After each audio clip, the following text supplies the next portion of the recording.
welcome to the recording.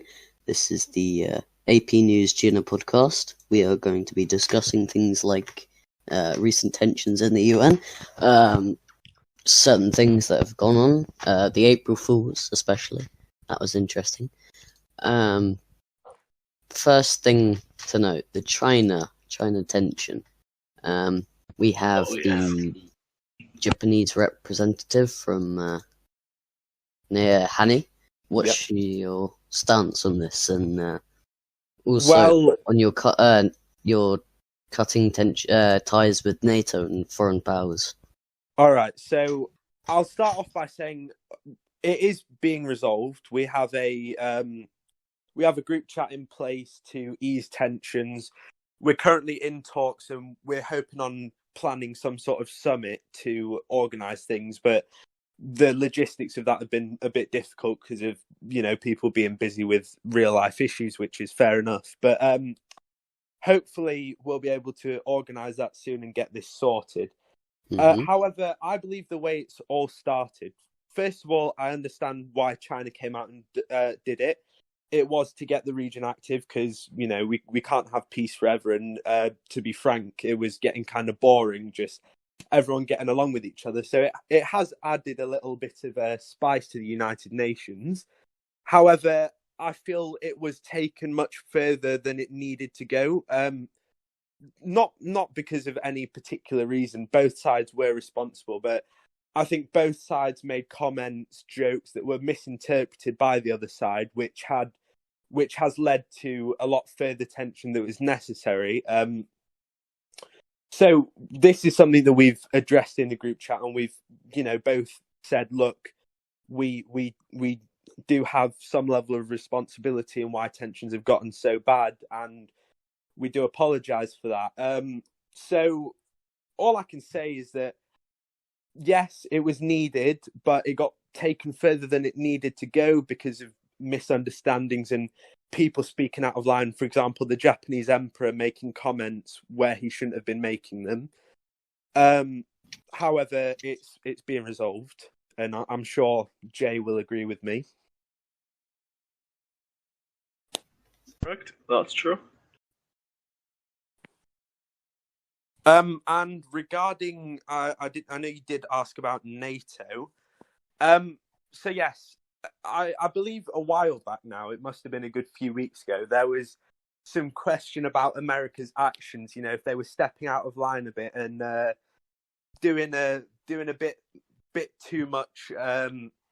What's the word? Basically, just breaking the rules because they think they're allowed to, because they're American and they're bigger than anyone. Now, I'm not going to comment on this now. It's in the past. Each country has their own different opinions. However, Japan personally, we were kind of disturbed by this. We weren't going to cut ties completely, but we just wanted to distance ourselves slightly. We didn't want to be, right in the events, if you will. So yes, we did pull out of NATO. By no means did we cut ties with NATO. I said, look, we're going to leave NATO. However, I hope this doesn't affect ties. We're still willing to work with NATO. However, after past events, I think it's best if Japan doesn't have an active involvement, essentially. So that's basically what went down. We left, but by no means did we cut ties with anyone. We just kind of wanted to just take ourselves out of the active events and just sit on the sidelines, basically, and watch.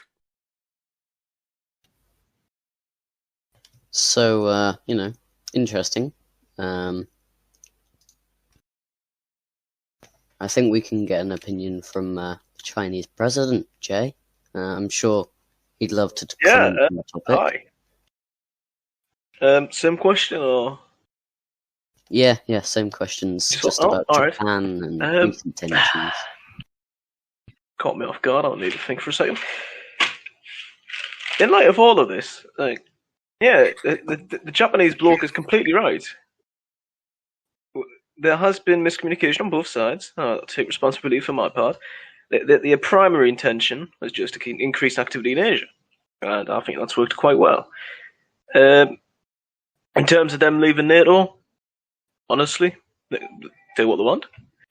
If they're going to prioritise Sato, then, congratulations, you're getting the community better.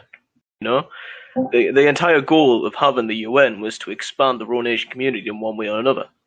And as someone who wanted to make sure that a repeat of CSTO owning the entire UN did not happen again, that's why I put rules in place. But yeah, NATO being left behind is a good thing, and I'm quite happy that people are actually distancing themselves from the US, because all they are is failing at diplomacy right now, and it's just a laughingstock. What I will say is that, despite all of this, I still have respect for Japan. I'm quite happy that they've grown to such a state. I mean, 600 members in what 3 to 4 days is an achievement in and of itself. From an administrative standpoint, quite happy with what things are doing. From being a Rhone Nation myself, we've sorted our shit out, getting things sorted, but I do want to keep a level of tension there that's actually feasible, because we need that. Can't just go all lovey-dovey for a change. And I think you can agree with me there. We need some sort of thing to keep active. But, so that, they're doing quite alright. We're doing quite alright. And I think the real issue I want to bring up is... actually, you know what? No. I'll just leave it there. You can ask a different question. Thank you, both of you. In light of the recent Estonian-Finnish tension in the Baltic region, I invite Sweden to answer a few questions if they wish. Either one.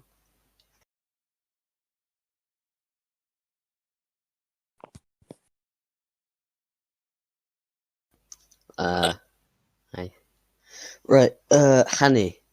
yes. So what's your opinion on it? The Finnish Prime Minister being killed by apparently not a citizen? Well, I'll be honest, I've not really been keeping up with the recent events in Europe. Of course, it doesn't really involve Japan. So I can't really give a solid opinion on it, but by the sounds of it, I think it was how to word this. I think actions were rushed into before looking at all of the what actually happened, all of the evidence and stuff like that. I'm not going to say anything further because, in all honesty, I don't know much about it because it's not really got anything to do with me. But I think actions and opinions were rushed into. I believe, Jay, you are slightly more updated on the situation and the suspension by the ICJ of Estonia due to not extraditing the claimed not a civilian. Oh, right. Well, yeah, of course, I've been informed. Usually every event in the UN goes past me, considering I'm in such a position I have to keep updated with events all the time, just in case anything that's breaching administration guidelines occurs. Legal standpoint, Estonia was in completely wrong. They did not extradite an individual. That violates the ICJ, hence they got suspended.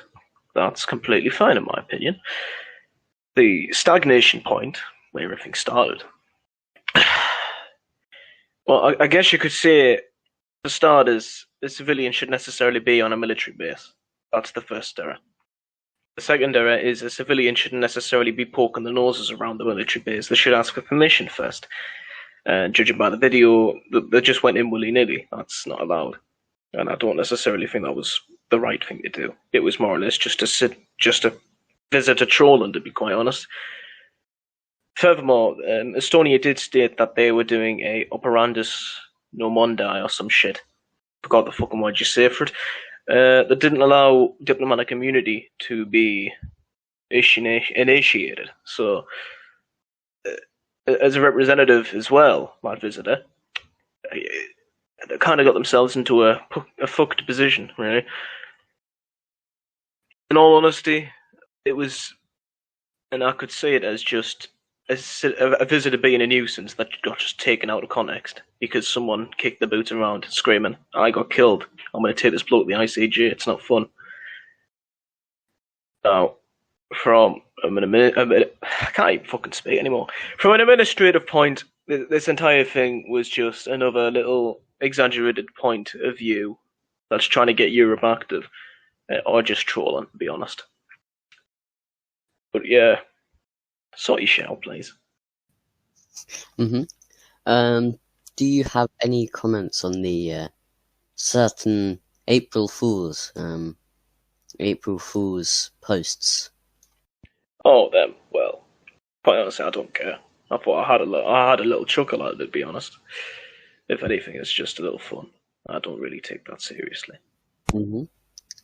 Do you think any of these claims could actually form into a proper, campaign? If people have the brain cells to actually think any of them will be in serious, they need to get help. And I refuse to do anything about it. Like, come on. It's a joke. Get over it. Mm-hmm.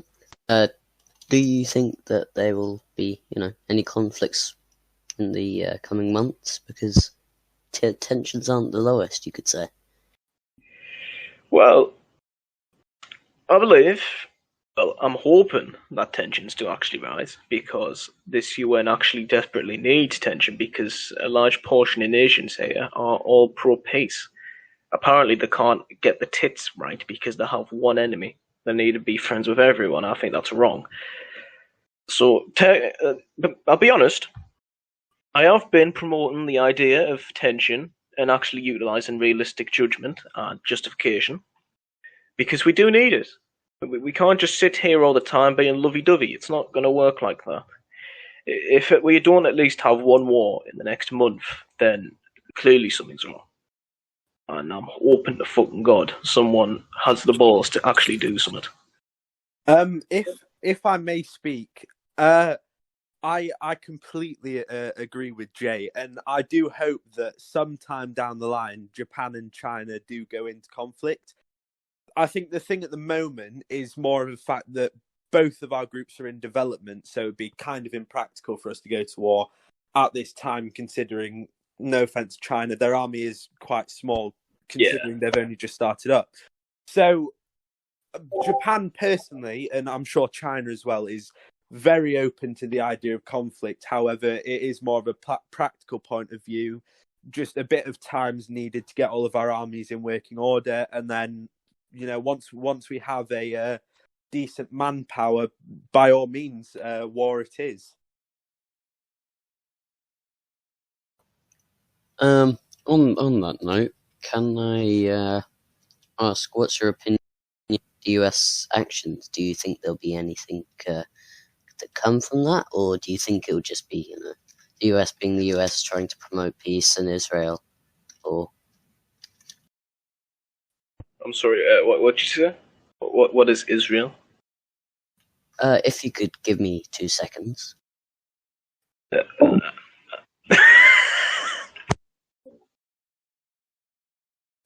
Sorry. No, but seriously, what is Israel?